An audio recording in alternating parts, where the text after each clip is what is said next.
Geiser, CEO of the ARC New York. I am very proud, as well as excited to share with you part 3 of the Legacy Project. This video, entitled A Legacy of Love, examines the NYSARC Guardianship Program.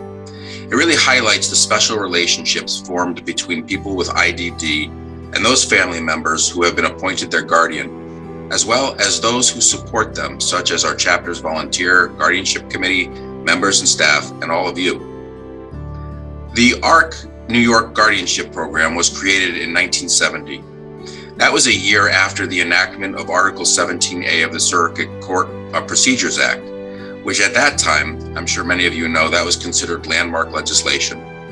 Like much of the early legislation enacted on behalf of the people with IDD, Article 17A was drafted with the legislature and was successfully passed through strong grassroots advocacy of NYSARC families and, again, all of you. However, as many of you know, attitudes about guardianship, supported decision-making, and human rights are changing dramatically throughout the world, and we must recognize that we need to be a part of that change. To that end, the ARC New York and its chapters are exploring new and creative approaches to providing least restrictive supports, in addition to guardianship services for people with IDD, and in areas such as decision-making, self-determination, and capacity. I am very proud of the ARC New York Guardianship Program and the hundreds of people who support individuals in our program who depend on them to be their family, to be their friends, and, perhaps most importantly, to be their advocates. Many people with intellectual and developmental disabilities need assistance, advocacy, and individual concern and attention, including some people with no family members available. There are also many parents and other family members who know their family member with IDD is likely to outlive them. So in 1970, the ARC New York established corporate guardianship, which gives ARC New York legal status as the guardian for an individual who needs a guardian. Since its start, corporate guardianship has been administered by state office guardianship staff under the guidance of the statewide committee, which is comprised of volunteers from the various ARC New York chapters and a couple of chapter guardianship staff people. Under the guidance of the statewide committee, the state office guardianship staff plays an essential role in assuring the quality and effectiveness of chapter guardianship services through education, training, and even daily assistance. For about its first 35 years, the ARC New York's guardianships were an uncompensated service, reflecting as clearly as anything could the essential mission of the ARC New York. In recent years, the NYSARC trusts have generously underwritten both the state office's guardianship expenses and the chapter's expenses, allowing us to achieve even better, more individualized levels of care. That partnership, Board of Governors, the statewide committee, the state office, the chapters, and the trusts, has provided for thousands of individuals and their families the reassurance that those who need guardians will always have someone there for them to ensure that they have the quality of life they're entitled to and that they are cared for, really cared for, and really cared about. Hi, I'm Erica Berman, and I have the distinct privilege and honor of serving as the director for this unique guardianship program for 38 years. This legacy project, aptly entitled A Legacy of Love, indeed has been an idea long in the making, and it is near and dear to my heart. The NYSARC Guardianship Program is one of the most unique models of its kind in the country. Since it depends on both staff and volunteer committee members' dedication to work in partnership, always employing supported and shared decision-making strategies that are least restrictive but necessary to enable people with disabilities to live independent and autonomous lives as possible. The vision statement that guides us in providing our supports and services is that an individual with developmental disabilities has their voice heard and respected in every decision. The main vacuum is filled is simply that there was no mechanism for someone being designated to watch out for the welfare of that individual. Now, some people that are familiar with the condition can be legally appointed to watch out for that individual.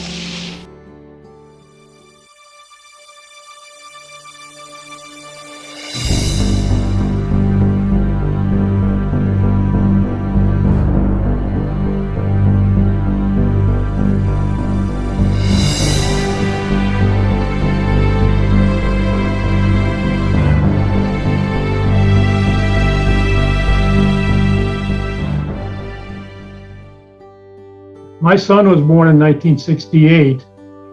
It wasn't until 1970 that we really determined that he was developmentally delayed. And at that point in time, we didn't think about the fact that at some point in the future, we may have to advocate for him and not have the legal ability to do so.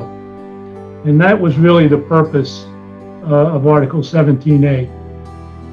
Many parents were very frustrated by the fact that they either could not get services for their developmentally disabled child, or they were not being, involved in any of the decision making that was being done. The state basically was controlling the process. 17A was adopted in 1969, but it was only for persons who were determined by professionals, doctors and psychologists, to be mentally retarded. That was a little bit, I think, a little bit narrow, because there was actually a much larger population that needed the benefits of guardianship. So over the years, it was a real process of lobbying to change and expand the statute to include people with developmental disabilities. Article 17A guardianship, the court makes a determination that the person lacks capacity to make decisions for themselves. Guardianship is not black and white. The guardian has to make choices, and as to what is important, where they need to make a decision in the person's interest. I'm Ellen Owens, and I originally got involved with the state guardianship program because at one point on my path, I learned that parents would not always be able to make decisions regarding their family member. Being a member of the guardianship committee, we understand that the responsibility is to act like a parent, to try to make decisions regarding the individuals as a loving parent would do. I often worry about the fact that so many people are trying to change what 17A is all about. I truly believe that it serves a function for almost everybody who has an intellectual disability. Unlike many folks, I really believe the higher functioning you are, the more you need 17A, because they're the most vulnerable in our society.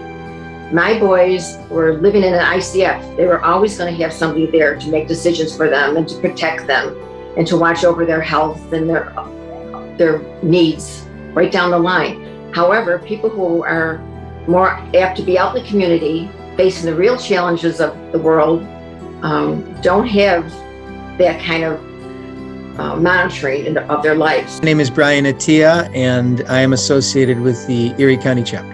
Reality is, as guardians, we step into a very powerful role where we legally can speak on behalf of another human being. There'll be situations that make you laugh. There'll be situations that make you want to pull your hair out. And there are situations where they're faced with challenges, whether they're healthcare related or otherwise, that make you want to cry. Like any personal relationship, it grows as you get to know the individuals we serve. And you have such a unique opportunity to play a role in their lives. It's not just the impact we have on these individuals' lives. It's the impact they also have on our lives.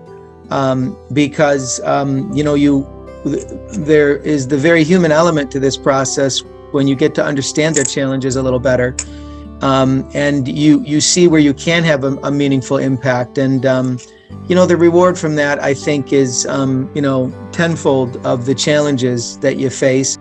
Hi, my name is Diane Safuni, and I am the guardian for my youngest sister, Carol. Guardianship is important because it gets someone like my sister Carol through life.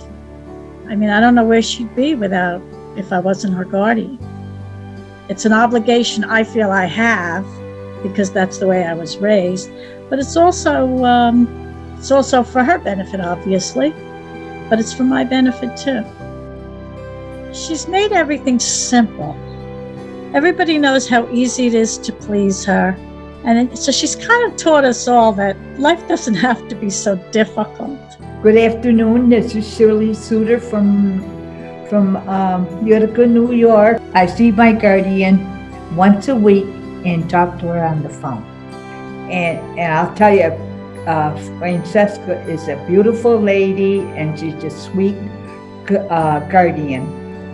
I make my own decision where I want to live, and I make my own decision when I buy groceries. I make my own decision for my hair.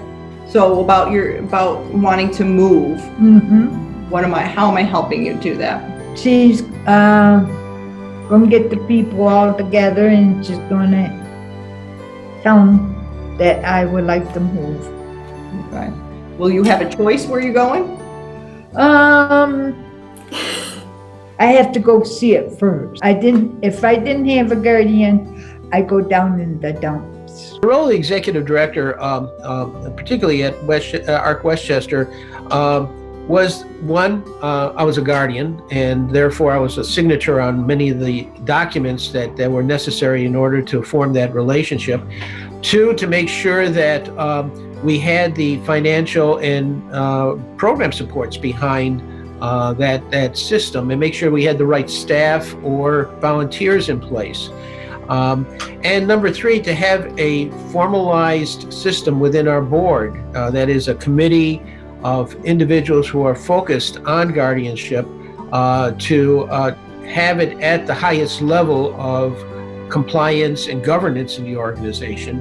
And of course, number four, to make sure that everyone who was involved with the guardianship program was fully trained, informed, knowledgeable about their roles. The biggest thing about being involved in the guardianship program and with an individual is when you're faced with a very dire decision, and you take on, and you should take on, a very serious role in that, but you hold that role very, very dear to your heart. I remember coming home many times after having to be forced to a do not resuscitate order or something that was very critical in the person's life, and having some real challenges in my own emotions and how I was dealing with myself. And I had to keep remembering that this was for the good of the individual. The individual could not act, therefore I had to act with them. And that's the important thing, act with them. My name is Ann Majak, and I'm a member of the ARC Westchester board. The mission and vision is simply to be their parent and remember the birthdays and help them through the hard times and advocate for better placement. Unfortunately, as everyone's aging, we deal with lots and lots of medical issues and recently end-of-life issues. The committee really has to learn about these things more than a parent would. It's just because it's not your kid, it's someone else's kid. So there's a very high level of immediacy and poignancy, and am I doing the right thing here? And we get into some heavy discussions. Hi, we're the Kennedy family. I'm Laura, Julia's mother. And I'm Hal, Julia's father. I'm Elizabeth, Julia's older sister. Hi, I'm Lindsay, and I'm Julia's older sister. Hi, I'm Claire, and I'm Julia's younger sister.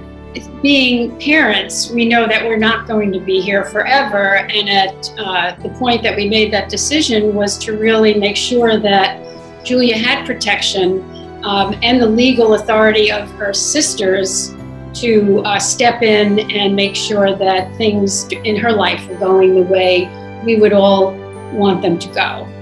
We didn't pursue guardianship because we needed to be guardians of Julia. And that may sound a little silly, but it's not. We as a family have operated for years and years. We're all guardians of one another in a real sense. And the reason why we pursued in the formal sense guardianship is because we understood what the law was. The concept of looking out for our sister was one that is, at the core of our family.